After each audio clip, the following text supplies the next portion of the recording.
естеді? Астан сөз жазады ғой. Ансар, бұның не? Азым ханым. Қазір отыра беріңіз. Ұшаққа кешіп барамын. Саған отыр деді. Сөйлесуіміз керек. Ансар, уақыт онсыз тас. Біз кешігіп бара жатырмыз. Жолымызға бөгет болмаш? Сұлтан, сен ойлағандай адам емес. Бір-бірімізді қинағанды қойықшы. Жеткілікті. Ол маған келіп, екеуіңнің кездесіп жүргендеріңді айтты. Кедергі жасама дейді. Келінді сұлтанға жала жабайын дедім бе? Сен маған сенесің бе, де кеше келген біреуден? Онда неге келіп менен сұрамадың? Неге маған айтпадың? Алып саяқ қызы. Не? Бауырым қоя тұршы. Мен сенің бақытты болғаныңды қаладым. Оп-оңай сұлтан мырзаға бере сал. Иә? Мен не істеуім керек? Маған уақыт керек дедім. Сосын сұлтан келіп, екеуіңнің кездесіп жүргендеріңді айтты. Уақытты мен сенен жұмыс үшін сұрадым. Зауыт ашылғанша еш нәрсеге зауқым болмаған жоқ. Зауыт әлі ашылған жоқ қой. Сен неге Ақтауға ұшып бара жатсың? Себебі саған ерегесіп бір нәрсе жасағым келді. Сұлтаннан қызғанған.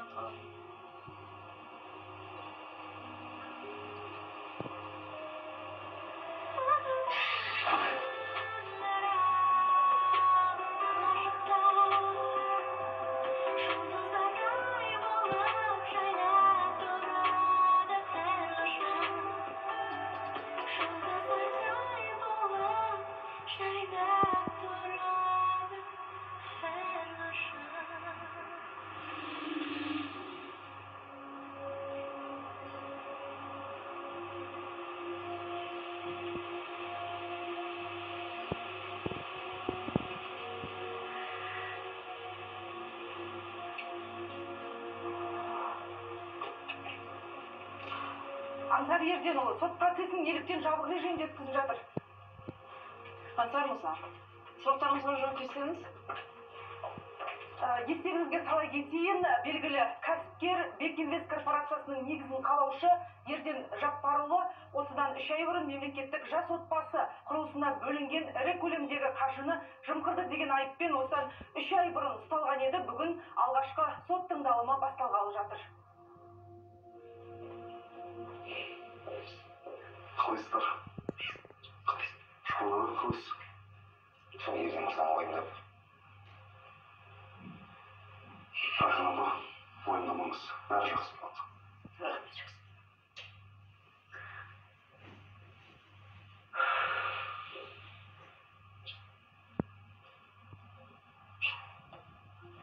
Қасемді көрдім бе?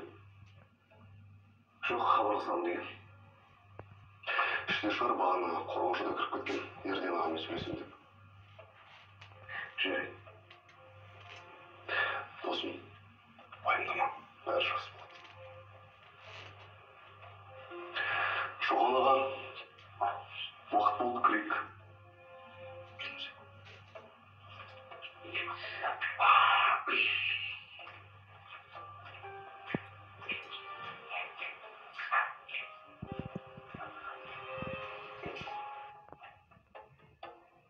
Сот келе жатыр, тұрыңыздар.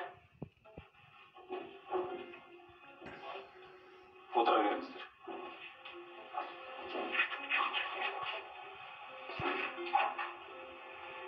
Алматы қаласы Наурызбай ауданына қарасты қылмыстық істер комитетіне тіркелген Қазақстан Республикасының азаматы Ерден Жаппарұлының ісі бойынша алғашқы сот тыңдалымын ашық деп жариялаймын.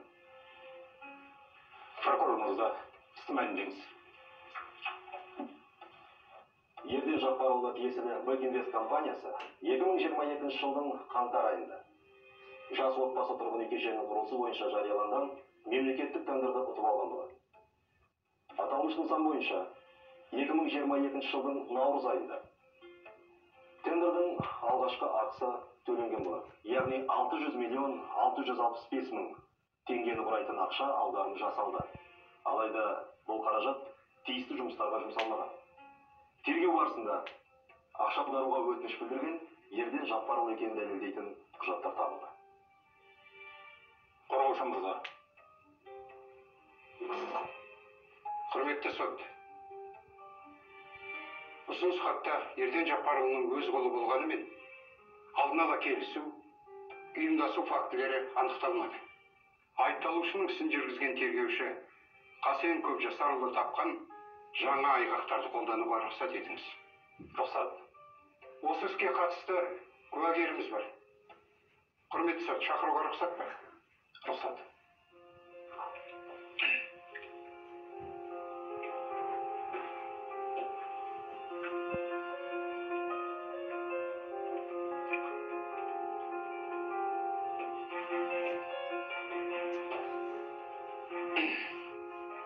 Сотқа іс бойынша өзіме белгілі болған барлық мән жайды тек қана шындықтан басқа еш нәрсе айтпауға ант етемін.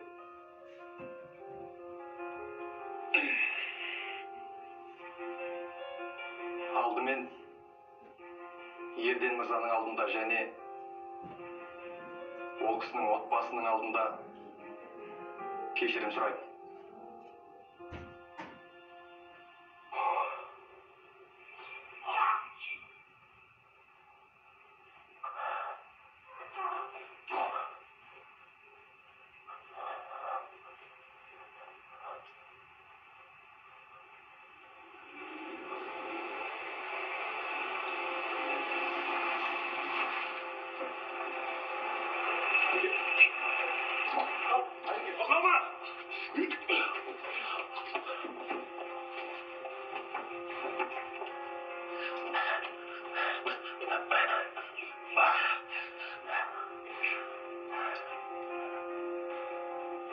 Қайда жиналдыңыз, Қайролла мырза?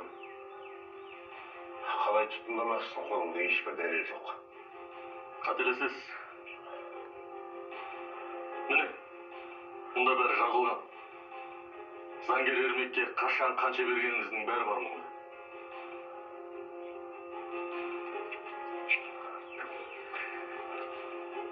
Сіздің ісіңізбен өзім айналсам, Қайролла мырза. Уайымдамаңыз. Алып кетіңіз.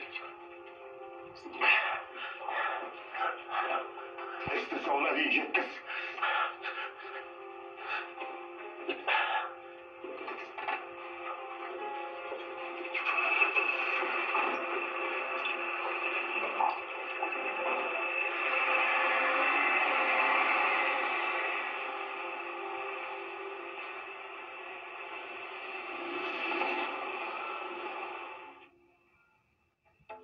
Қазақстан Республикасының атынан үкім жарияланады.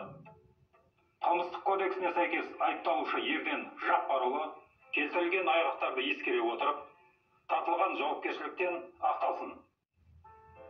Сонымен қатар, айыпталушының бопқа қойылған барлық мүлкі өзіне қайтарылсын.